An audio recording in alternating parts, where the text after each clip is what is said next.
matapos hindi sumagot sa sunod-sunod na pagtatanong ng mga kongresista na nagresulta sa kanyang ikalawang citation of contempt.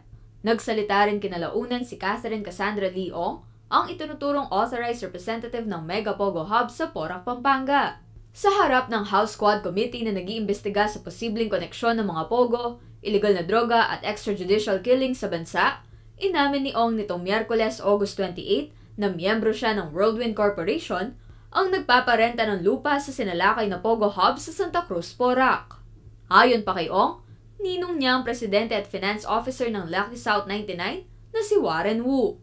Magkasamang nahuli sa Indonesia at na-deport sa Pinas si Ong at ang kapatid ni dismissed Bamban Mayor Alice Guo na si Sheila. Sinong kasama niyo sa Singapore? Si Wesley Guo, Alice Guo, and Sheila Guo. Paano niyo po nakilala ang mga Guo? Boyfriend ko po si Wesley Guo. Boyfriend niyo si Wesley Guo. Yes po. Therefore, malapit ka kay Alice Guo. Hindi po. Hindi ka malapit, pero kilala mo siya. Kakilala, syempre. Kilala mo siya. Sister po siya ni Wesley Guo. Nilinaw naman ni Ong na hindi niya kaibigan o business partner ang pinadalsik na alkalde. At business partner mo si Alice Guo. No. Itinanggi rin ni Ong na nagmamay-ari siya ng POGO Hub. Pero pareho kayong na mayroong POGO Hub, di ba? Hindi po. Wala kang POGO Hub. Yung business po namin is nag-rent lang para sa mga Ano po yung business niyo? building, real estate lang po. Real estate lang. Yes po. So hindi I'm POGO. not related to any POGO po.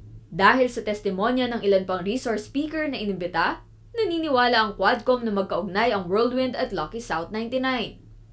Samantala, binawi naman kalaunan ng House Quadcom ang kanilang ikalawang contempt citation kay Ong matapos itong makipag-cooperate sa mga pagtatanong ng mga mambabatas. Ibig sabihin, hindi na siya madedetain sa Women's Correctional hanggang matapos ang pagdinig ng komite.